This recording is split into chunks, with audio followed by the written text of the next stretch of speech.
আসসালামু আলাইকুম everyone, welcome back again. সবাই আশা করি অনেক ভালো আছেন। তো আজকে আমরা ইরর্স অফ আর্টিকেল, অর্থাৎ আর্টিকেলের ভুল একটা সেন্টেন্সে, এই বিষয়গুলো নিয়ে আমরা ক্লাস নিতে যাচ্ছি। তো লেটস গো।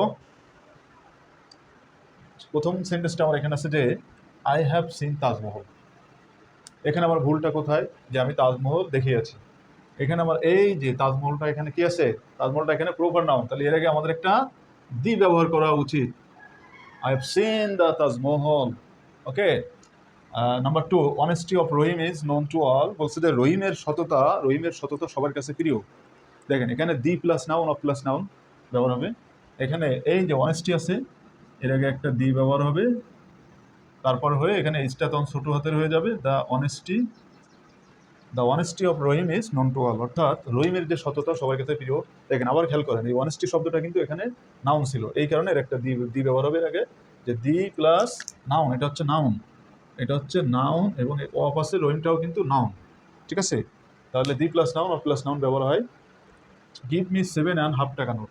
দেখেন তার অর্থ বলছে যে আমাকে 7.5 টাকা দাও। ঠিক আছে, তো এই যে গিভ মি 7.5 টাকা, এখানে এই হাফ টাকা বললে এখানে আমরা এর আগে অবশ্যই একটা কোনো কোয়ার্টারগুলোতে আমরা এই যে এ ব্যবহার করি, যে গিভ মি 7.5 টাকা নোট, তাহলে এটার আগে একটা এ ব্যবহার হবে। হি স্পিক্স ট্রুথ, তো এখানে স্পিক্স এর আগে একটা দি ব্যবহার হবে। হি স্পিক্স দ্য ট্রুথ, সে, তার অর্থ কি? সে সত্য কথা বলে। এখানে নেভার টেল লাই, এই যে কোনো মিথ্যা বলার ক্ষেত্রে আমরা লাইয়ের আগে কিন্তু অবশ্যই একটা আর্টিকেল এ ব্যবহার করবো, যে নেভার টেল এ লাই, কখনো একটা মিথ্যা কথা বলো না, বা কখনো মিথ্যা কথা বলো না। Never tell a lie. He is best boy in the class. দেখেন এই যে এখানে বেস্ট আছে, এটা হচ্ছে সুপারলেটিভ ফর্ম, আমরা ডিগ্রি পড়ছি। তো এই যে সুপারলেটিভ ফর্মের আগে আমরা কি ইউজ করব? দি ইউজ করব। ঠিক আছে, তাহলে he is the best boy in the class, সে ক্লাসের সব থেকে ভালো ভালো।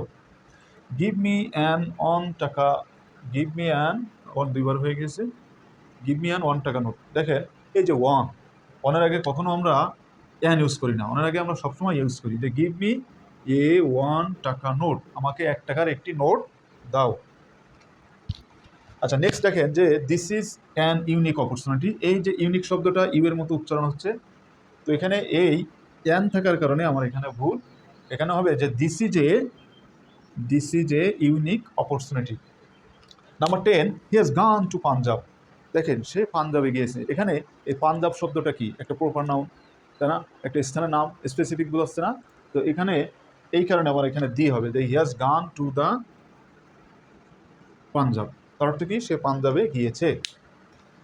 Gold of his ring is pure, অর্থাৎ বলছে এই তার এই যে রিং বা তার এই যে হাতের আংটি, এটার যে স্বর্ণ সেটা খাঁটি।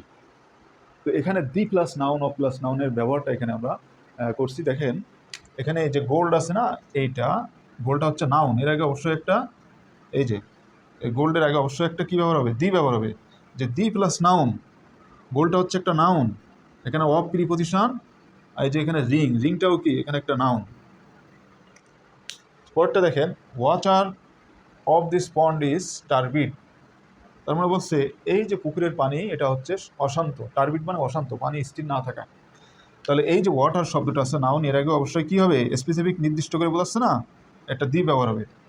এখানে সেন্টেন্সটা হবে যে দি ওয়াটার অফ দিস পন্ড, অর্থাৎ এই পুকুরের পানি হচ্ছে কি? টার্বিড, অশান্ত।